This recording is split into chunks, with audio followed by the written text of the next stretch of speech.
Swayam Prabha. Digital India. Educated India.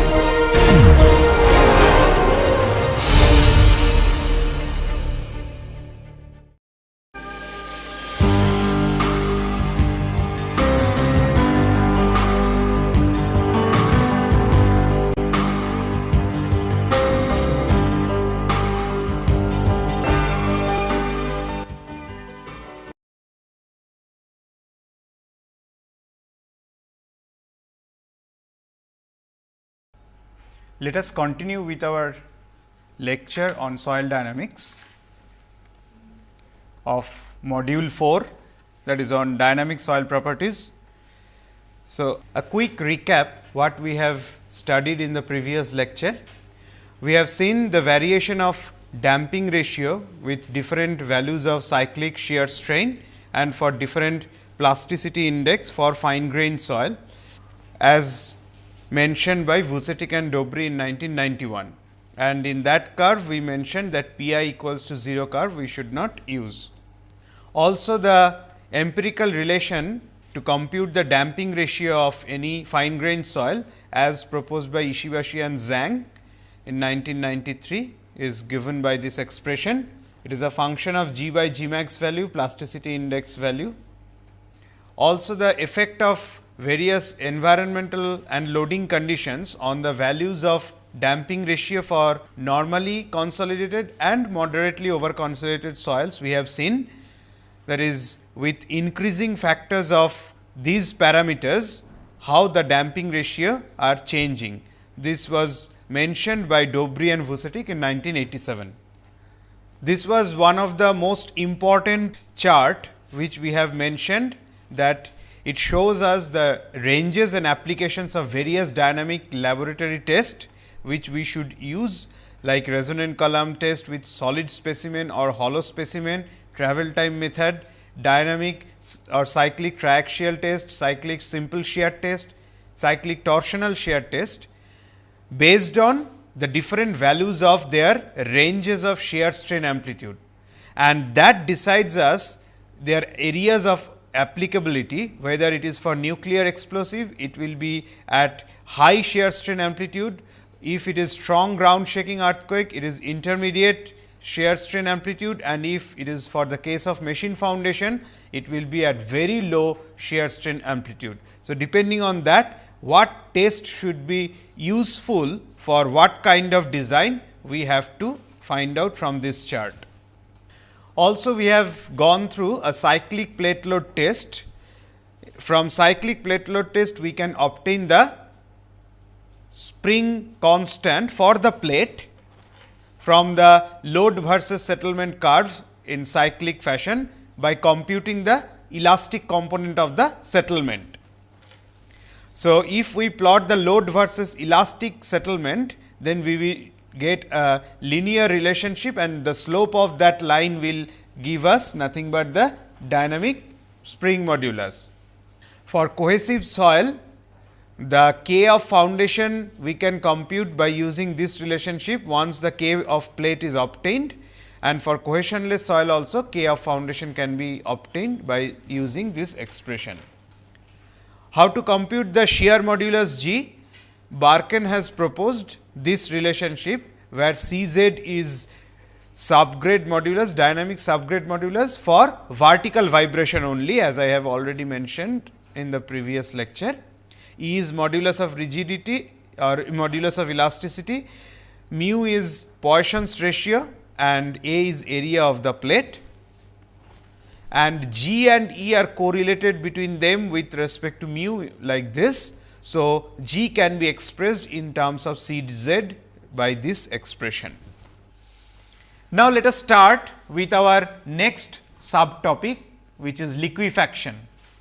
What is liquefaction? Technically speaking, it is nothing but strength and stiffness of a loose, saturated, cohesionless soil is reduced by earthquake shaking or by any other kind of rapid loading. That reduction in the strength and stiffness in the loose saturated cohesionless soil is referred as liquefaction. What happens during the liquefaction? Increase in the pore water pressure during undrained shearing, it causes a reduction in the effective stress, which in turn reduces the shear strength. Because due to application of the dynamic loading like earthquake shaking or any other dynamic load, the shearing occurs and it is so rapid, because dynamic loads are so rapid, it is the condition of undrained condition. So, that is why it is another important point you should note. In most of the analysis, we have to use undrained parameters of the soil testing rather than drain parameters. So, because of this undrained condition, what happens during the process of shearing due to this dynamic loading, pore pressure keep on increasing. As the pore pressure gets developed, we know the Terzaghi's relationship of the effective stress. Obviously, the effective stress will keep on decreasing, because total stress remains same. If effective stress decreases, the shear strength is a function of effective stress only. So, obviously, the shear strength of the soil also decreases. So, that is the phenomenon of liquefaction.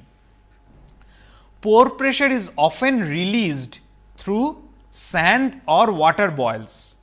Finally, when the pore pressure keep on increasing, when they equate with respect to total stress, in that situation your effective stress will become 0, and that means your soil skeleton, solid material, is not capable of taking any load, and if entire load is governed by the fluid material or water, water cannot take any shearing load. So, what will happen? Finally, it will burst out, means the water will released or pore pressure will get released in the form of soil, as if it has no solid material, but as if entire thing is flowing as a fluid material. Okay? So, that is why it comes through as a sand or water boils condition, and the soil behaves more like a viscous fluid in that case. So, obviously, heavy structures will sink down, and if it is a light structure, it may float. So, it is not necessarily that all types of structure will get same way affected by the concept of liquefaction. It depends on what type of structure you are considering, their frequency, natural frequency, what is the applied frequency during the earthquake, and so many other factors are involved in it. So, as we have mentioned, in the liquefaction case, increase in pore water pressure during the undrained shearing, it causes a reduction in effective stress, which in turn reduces the shear strength. So, the shear strength expression for a cohesionless soil is given by this one. This well known expression of Mohr-Coulomb expression, right? Considering the Mohr-Coulomb failure criteria and Terzaghi's shear stress equation, what we know that effective shear stress is nothing but total stress minus pore water pressure. And in case of liquefaction, what we said, this U value is keep on increasing. Ultimately, one situation will come when it equates the total stress. In that case, your effective stress becomes 0. If effective stress becomes 0, what happens in your Mohr-Coulomb equation?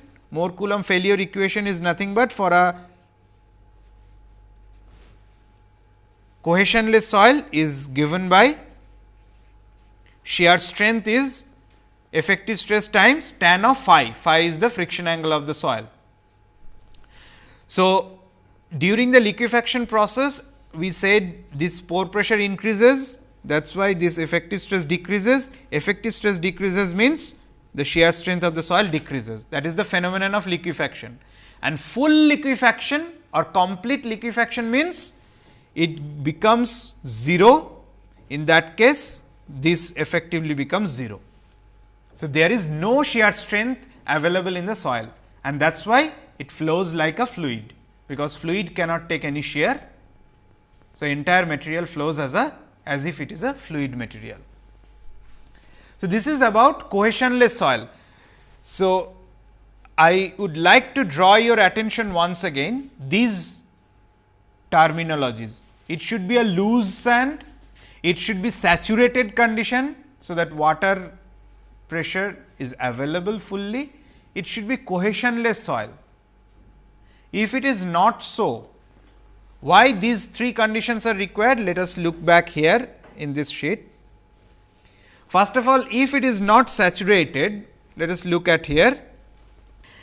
So, what happens if it is not a cohesionless soil? If it is a C5 soil, for a C5 soil, what is the expression for your shear strength? Tau equals to C plus sigma V dash tan phi. So, during the process of liquefaction, even if this value goes to 0, but still your soil is having some shear strength because of the presence of the cohesion component. So, that is why it is mentioned that liquefaction is a technically phenomenon which is valid for cohesionless soil. But does it mean that C5 soil or cohesive soil cannot liquefy? Yes, they can also behave like same way as liquefaction, but there the technical term is different. Let me show you what happens. Suppose if it is a C5 soil or C soil, so this component is present. So, shear strength, truly speaking, it is not going to be 0, but in that kind of soil, as this effective stress is not present, it will behave as if your pore water pressure is keep on increasing.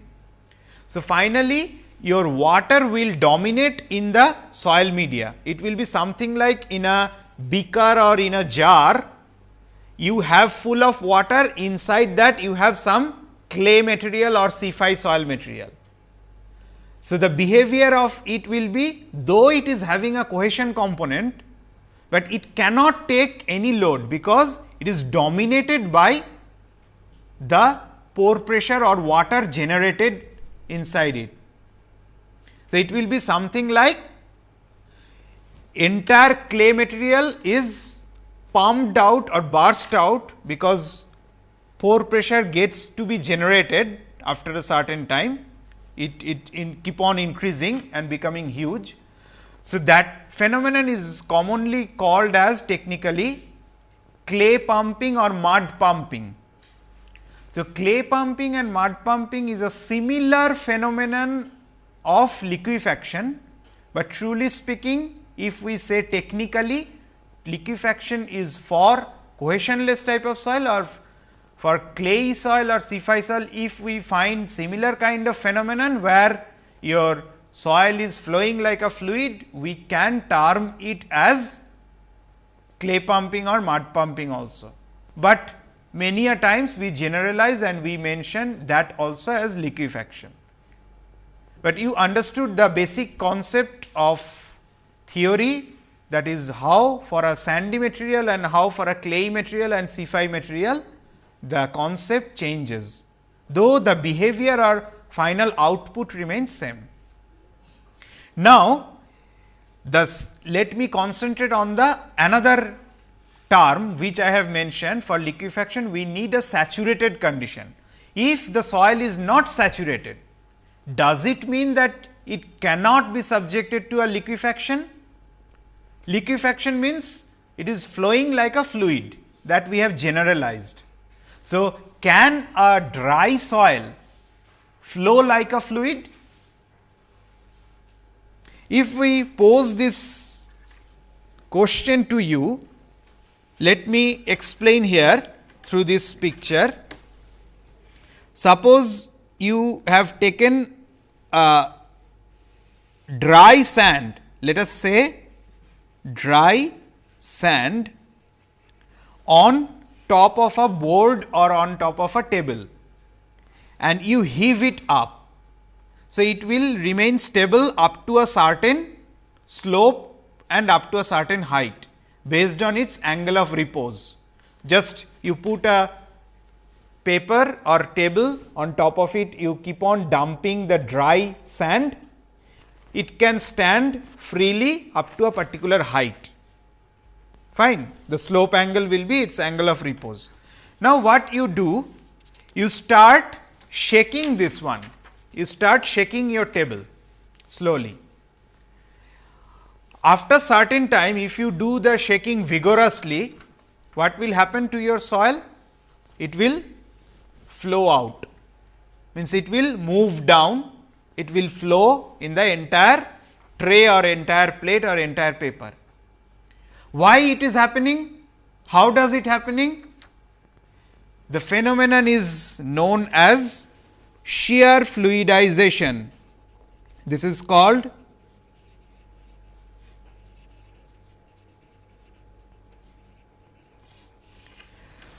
so in case of shear fluidization, for stability against shear fluidization, the condition is phi should be greater than tan inverse k h by 1 minus k v, where this a h is horizontal acceleration expressed by k h times g and a v is vertical acceleration of dynamic load. Suppose if it is earthquake load, a h is horizontal seismic acceleration, a v is vertical seismic acceleration and g is acceleration due to gravity. So, these are coefficient, this is called horizontal seismic acceleration coefficient k h, this is called vertical seismic acceleration coefficient k v.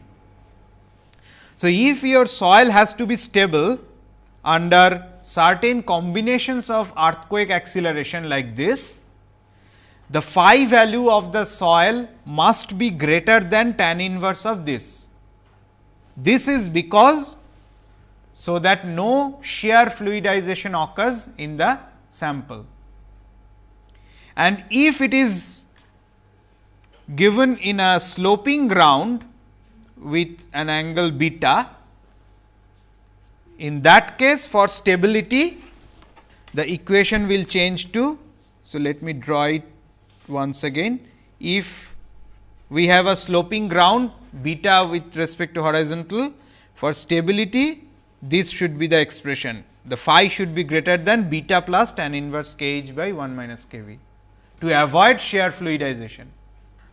So, in this case also what we have seen, for the case of completely dry sand, if we are shaking the table or paper or plate on top of which we have taken that sand, it can also flow like a fluid. It can behave also like a fluid is flowing, though it is a completely dry sand, there is no presence of water. That phenomenon is called shear fluidization, which is similar to the concept of liquefaction, but technically they are different. So, many layman or general people, they call all these together, that is whenever the soil behaves as a fluid, they term it as a liquefaction. But now, we know after studying this soil dynamics that the behavior of these three different cases or three different incidents are physically different. So, one is true liquefaction, another is clay pumping or mud pumping, and the other one is shear fluidization. So, that is why in the definition it is mentioned, for liquefaction, loose saturated cohesionless soil, these are the conditions required. But other soils also can have a similar state of liquefaction, that is it can also flow under application of earthquake or any kind of rapid dynamic loading, flow like a fluid. So, what I have explained just now, once again here you can see the Terzaghi's principle of effective stress. We know the effective stress equation is total stress minus pore water pressure, and the term full liquefaction is used when the excess pore water pressure ratio, it is given by generally the symbol RU. RU is given as excess pore pressure generated divided by the effective stress of the soil. When this ratio becomes equal to 1, that means the full liquefaction has occurred. Otherwise, it will be partial liquefaction if it is less than 1, and greater than 1 is of course does mean full liquefaction has occurred and now it is fully flowing like a fluid. So, that is the basic estimation or computation or identification of whether a soil has liquefied or not fully or partially through these expressions. Now, let us see what are the various factors which influence the liquefaction susceptibility. That is, at any region when there is an earthquake or any kind of rapid dynamic load is acting, whether that particular soil can be subjected to liquefaction or not. It depends on various factors. What are those? The first one is of course, the earthquake intensity and duration.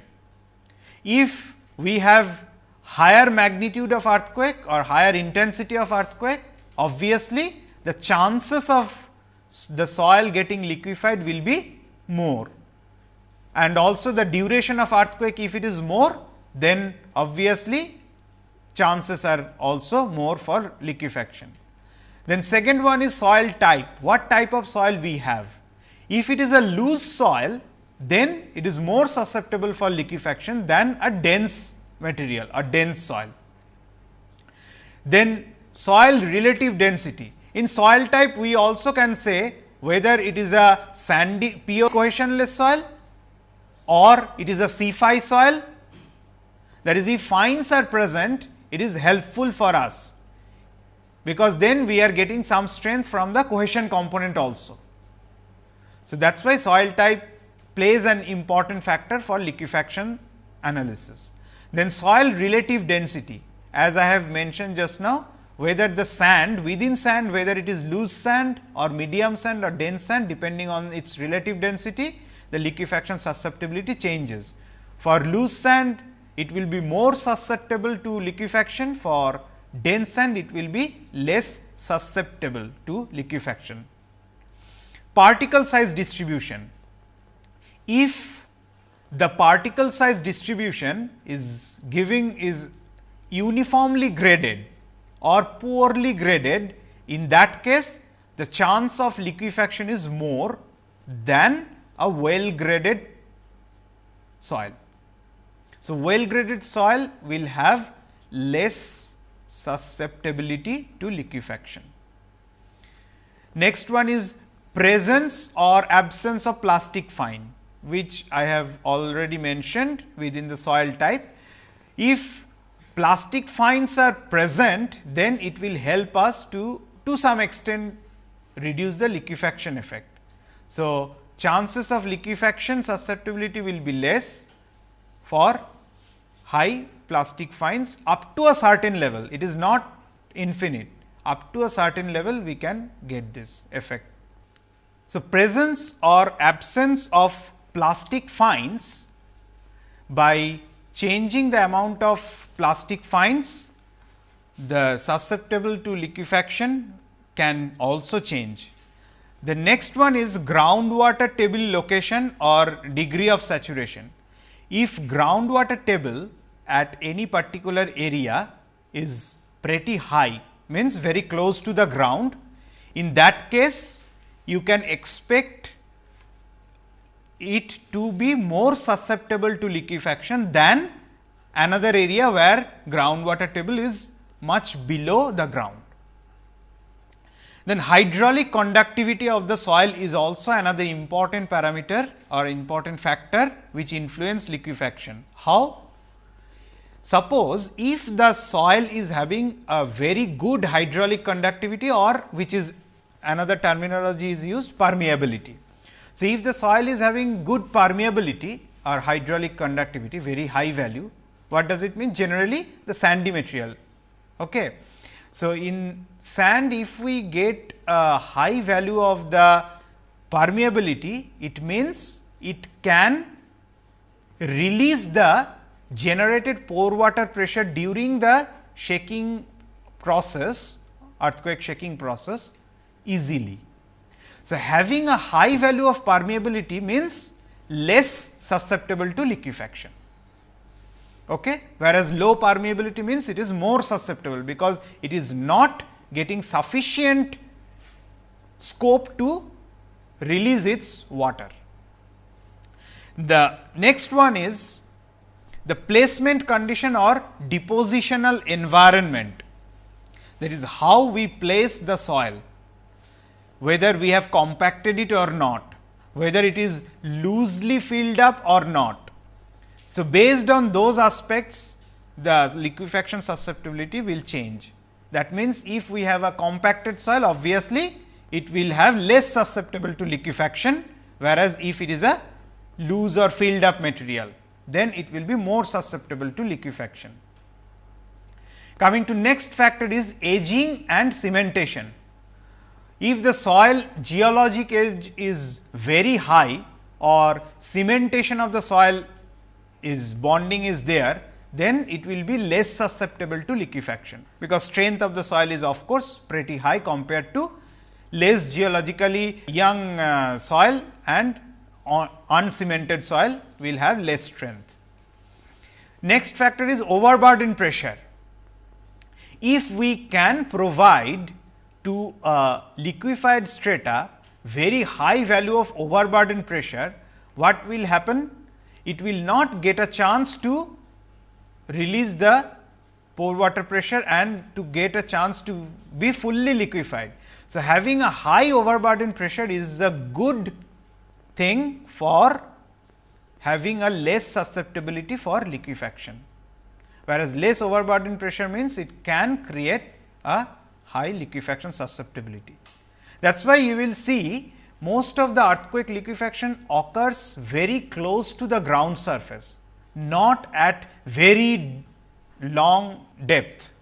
Okay?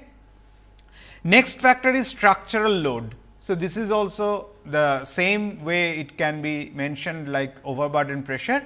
If structural load increases, chances of liquefaction for your soil will decrease. So, that is why liquefaction susceptibility for the same soil in a region where you have constructed say earthen dam of some particular height, and subsequently in the same soil you have constructed a very tall multi-storied building, the earthen dam portion will be more susceptible to liquefaction because of its less structural load rather than where you have a multi-storied building. Another last factor, important factor is historical liquefaction. If at any place in the history due to previous any earthquake, maybe long back some liquefaction had occurred, then it will be again further susceptible to more liquefaction. Why? Because once the liquefaction happens in history in some place, already the structure of the soil has been damaged. So, it will be more prone to the liquefaction. Now, what we should do to start the process of liquefaction or to start the design or construction of a foundation or geotechnical structure at a particular site, we should do the preliminary screening or feasibility study for liquefaction, as we do for the static case also. The feasibility study is very much required, that whether the soil where we are going to construct our structure, it is going to liquefy or not. So, that preliminary screening is necessary for liquefaction. Within preliminary screening, the first one is screening investigation, and the second one is quantitative evaluation, means you evaluate that how much liquefaction potential that particular soil, the site which you are going to select for your new structure or construction. So, within the first point, that is screening investigation, what we do?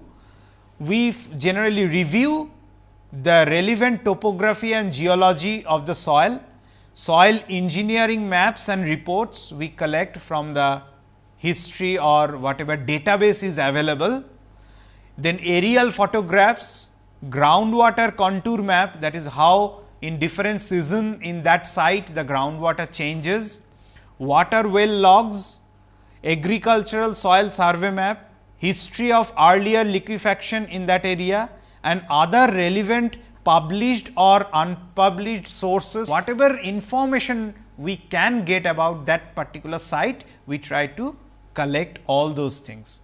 So, these all aspects will help us to screen that site against liquefaction study if we want to carry out in the second stage or second point. So, we have just now learned what are the important factors and changing of those factors, how it can influence liquefaction susceptibility. Those experience we can utilize when we are handling this part of screening investigation for a particular site. So, what we do in this, we ask ourselves like, is the soil is saturated in that site? If the estimated maximum past, current and maximum future groundwater levels, that is highest groundwater level applicable for liquefaction analysis, are determined to be deeper than 50 feet or approximately about 15 meter below the existing ground surface or proposed finished grade, whichever is deeper.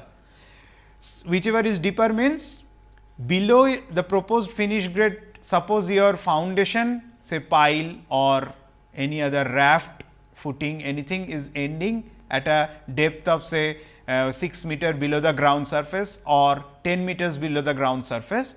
So, from that point onwards another 15 meter you go below.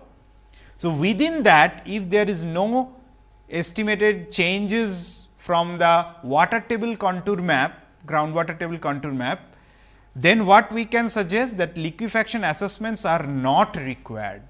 That is proposed by Martin and Liu in 1999. This is worldwide used. So, at a particular site, if you get this kind of situation, then blindly you can accept that site as a good site against the failure of due to this liquefaction. Otherwise, you have to go for liquefaction evaluation, the second step. The next point is, we can ask ourselves, is the site underlain by a bedrock? Like bedrock or similar lithified formational material underlies the site, it helps to have less susceptible to liquefaction, because bedrock obviously rocky material cannot liquefy.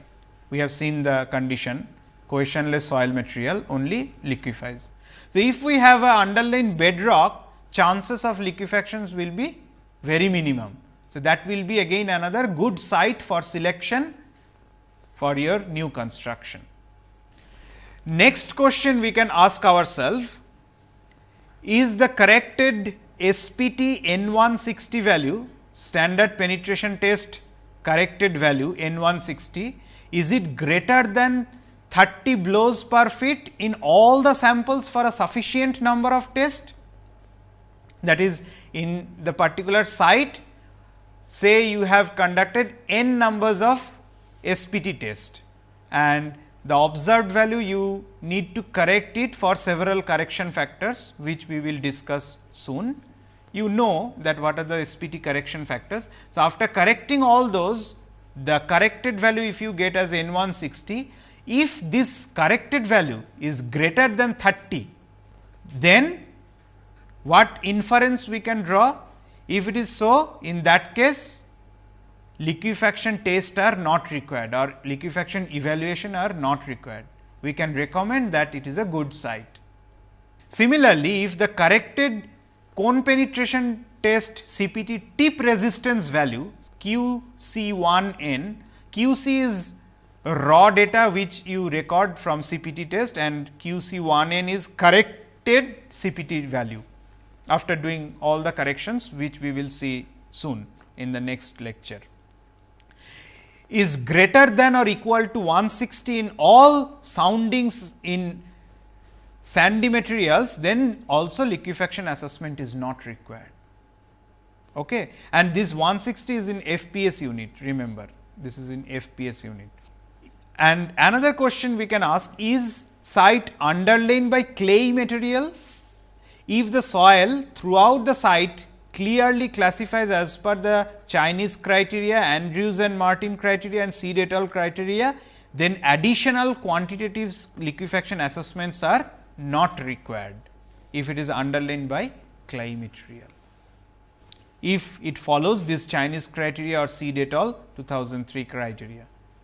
So, these are the basic things we need to see while doing the preliminary screening of a site subjected to liquefaction or not, suitability of a site.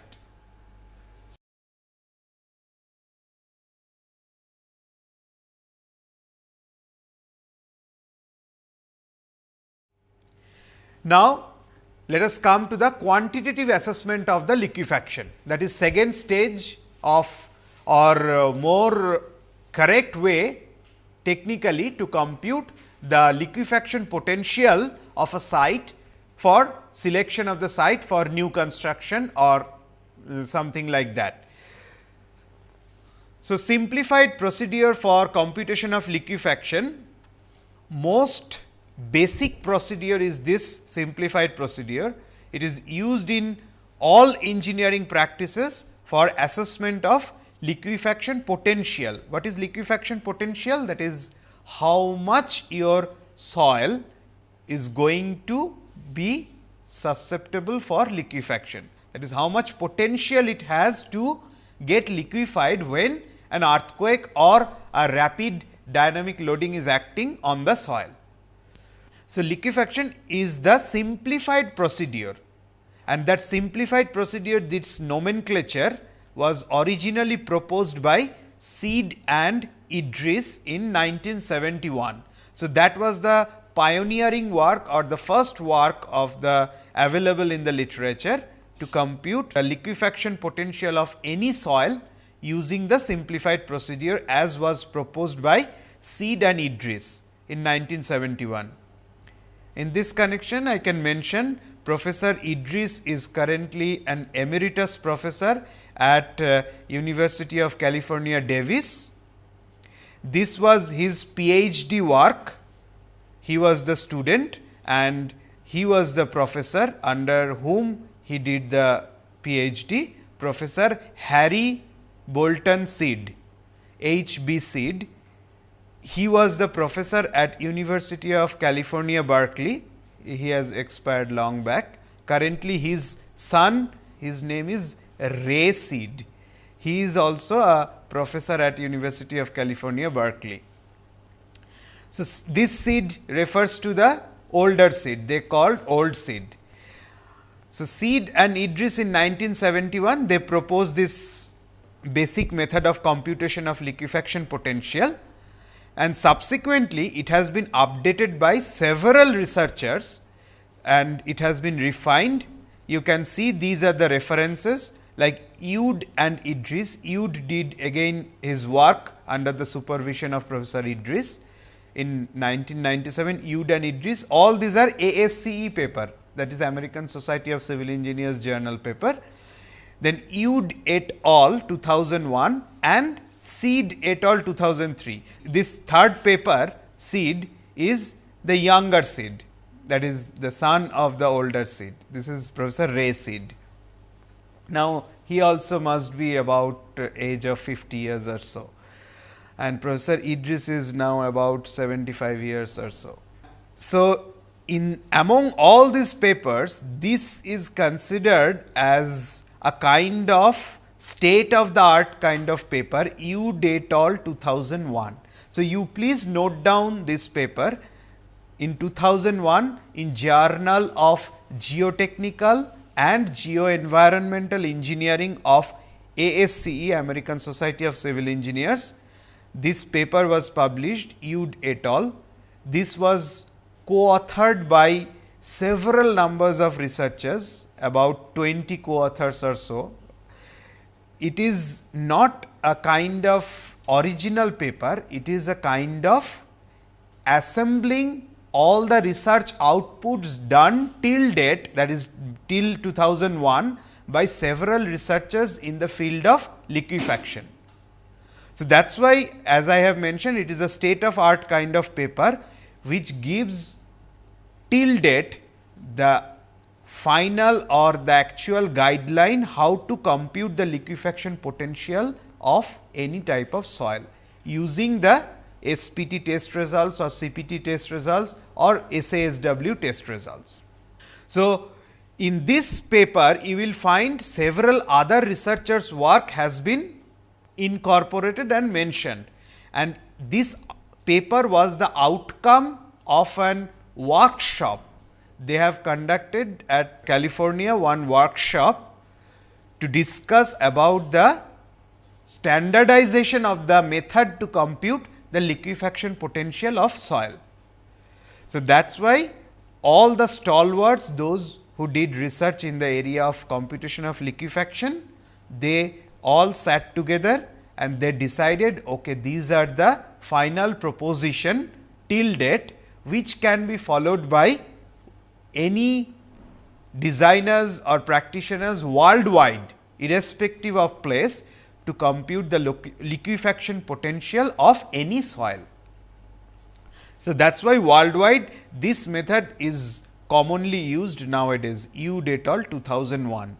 Earlier, everybody used to use this Seed and Idris 1971 approach. So, that has been subsequently modified and updated in this U et al. 2001. So, I will ask you to refer to this paper, to go through this paper thoroughly by each and every line, then you will get clear outcome of what are the design steps has to be used. I will also mention in my lecture here. So, what simplified procedures means for computation of liquefaction potential? It compares a cyclic resistance ratio. They have defined a new terminology, cyclic resistance ratio. It is also called CRR. You can see the first word of this.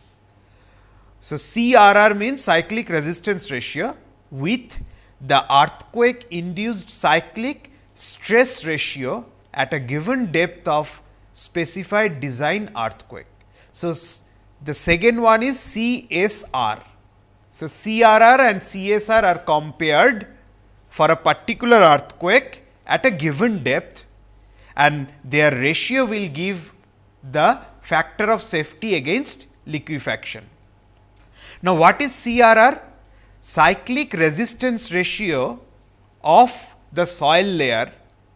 This is the cyclic stress ratio which is required to induce the liquefaction for a cohesionless soil stratum of given properties at a given depth. So, the cyclic resistance ratio is nothing but it is the amount of cyclic stress ratio which is required to liquefy your soil at a particular depth and for a given earthquake. Fine. So, earlier in this connection, let me mention to you, earlier in the simplified procedure, if you look at the original paper of Seed and Idris 1971, which you should also read, because to know the development of the method, they had used the word cyclic stress ratio here also. Okay. Later on, U et al. 2001, they have modified the terminology to cyclic resistance ratio. I will show you through equations, so it will be more clear to you. What is CSR, cyclic stress ratio?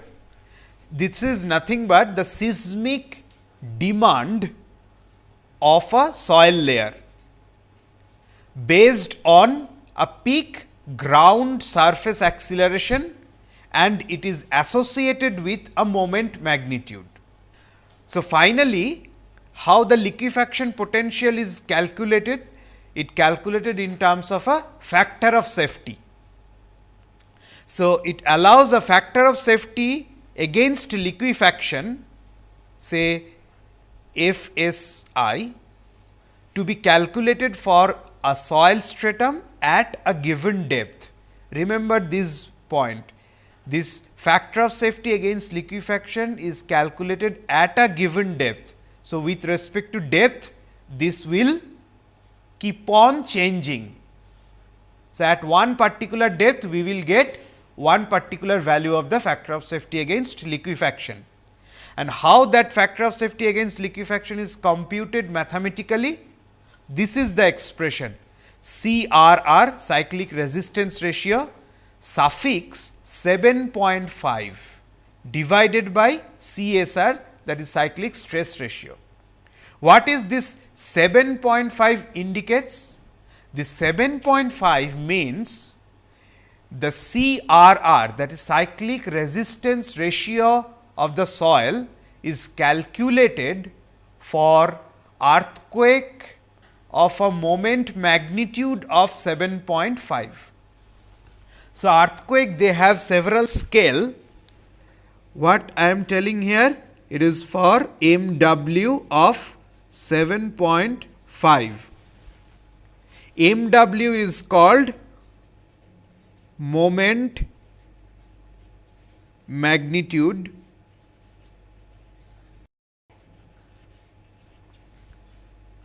of earthquake. There are several earthquake magnitude determination scale. Among them, this is technically most correct. Technically, for all computations etc., engineers use the value of this MW, M suffix W. It is called moment magnitude of earthquake. When the value of moment magnitude of earthquake is 7.5, the CRR is computed at that value, because the soil, its resistance power with respect to a particular earthquake needs to be standardized. Otherwise, at different level of earthquake, its resistance will be different, right. So, that is what it is applied here, the value of CRR suffix 7.5 to standardize at what value of earthquake magnitude the computation has to be done. Now, if your earthquake is any other value other than 7.5, which is quite common and obvious, we need to do a correction to our value to bring it to the reference value of CRR 7.5. Okay? So, what we are explaining by figure, we can mention, that is process by which zone of liquefaction is identified. It is like this: the development of the shear stress versus depth has been plotted here. This curve, this gives the equivalent cyclic shear stress induced by an earthquake. What does it mean? This is nothing but our CSR. This is giving us the value of CSR, that is the denominator of the previous equation of factor of safety. Whereas, this graph is giving us cyclic shear stress required to cause liquefaction. So, this is the capacity of the soil, the resistance power, that is how much cyclic shear stress maximum is required to cause the liquefaction, and this one is giving what is the cyclic shear stress is actually getting induced for a particular earthquake. So, what does it mean? This is your capacity and this is how much actually is occurring. So, if it exceeds this value, here is our zone of liquefaction, because in this case the cyclic shear stress which is produced in the soil during an earthquake is more than the resistance power of the soil or the capacity of the soil to take the cyclic resistance or cyclic shear stress. So, that is why you can clearly see this zone where this CSR exceeds the value of CRR is the zone of liquefaction. In other words, if the factor of safety is less than 1 in the previous slide, if this factor of safety is less than 1, obviously that means the soil has liquefied at that depth, and if it is greater than 1, obviously it is safe against liquefaction. So, this is in terms of cyclic shear stress. Let us see what happens in terms of cyclic shear strain. So, similarly we can say that process by which zone of liquefaction is identified using cyclic strain approach. This is shear strain amplitude versus depth. This one gives the actual equivalent cyclic shear strain which is induced by an earthquake for n numbers of cycles of earthquake. And this line or this curve give us the distribution of the capacity of the soil, that is how much it can sustain or withstand the cyclic shear strain till the liquefaction occurs in n numbers of cycle. So, obviously again here we can find out this zone is zone of liquefaction, where the equivalent cyclic shear strain developed in the soil is increasing your how much is its capacity. Now, as a designer, what value of factor of safety we should use?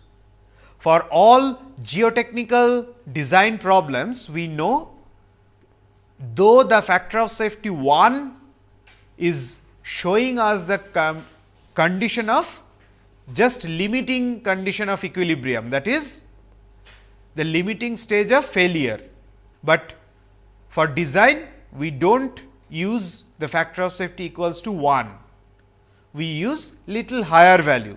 So, depending on the type of problem, depending on uncertainty and several other factors, we decide on what are the factor of safety we should use for design purpose. Similarly, for computation of liquefaction potential of a soil, the acceptable factor of safety is recommended as 1.3. So, factor of safety for design, if you are doing the design of any geotechnical structure at a earthquake prone region, check that all the soil layers at various depth, whichever you should consider as a designer, must have a factor of safety against liquefaction as 1.3 if the structure which you are going to construct or the foundation which you are going to construct in that zone is very important structure. Otherwise, if it is not that important structure, a factor of safety against liquefaction of 1.1 is good enough. So, it depends on the importance of your foundation or underground structure or substructure which you are designing for. So, that is what it is mentioned here. 1.3 is recommended, but depends on severity of the hazard, that is if suppose that zone is very much in the high magnitude of earthquake seismic zone, importance of the structure and vulnerability of the structure. Vulnerability means suppose that structure involves a hospital building, for example, it is more vulnerable structure if any disaster occurs, because there all the patients, that is the place where we keep all the people after taking them out from a disaster prone region.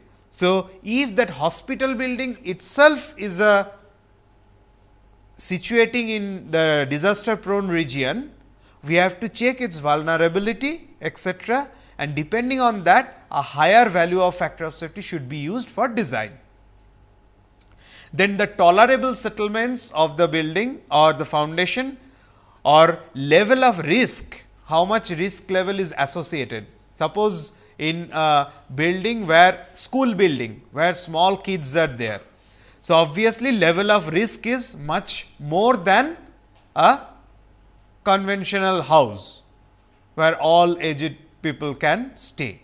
So, that way the importancy, level of risk etcetera has to be seen, and factor of safety 1.3 is recommended. Whereas, lower factor of safety, as I said, 1.1 is also acceptable for, say, suppose single family dwellings, for example, where potential for lateral spreading is low. Lateral spreading is another phenomenon which occurs after the liquefaction. So, once the soil gets liquefied, means it is flowing as a fluid. So, what will happen? It will flow from high gradient to low gradient, as the water does.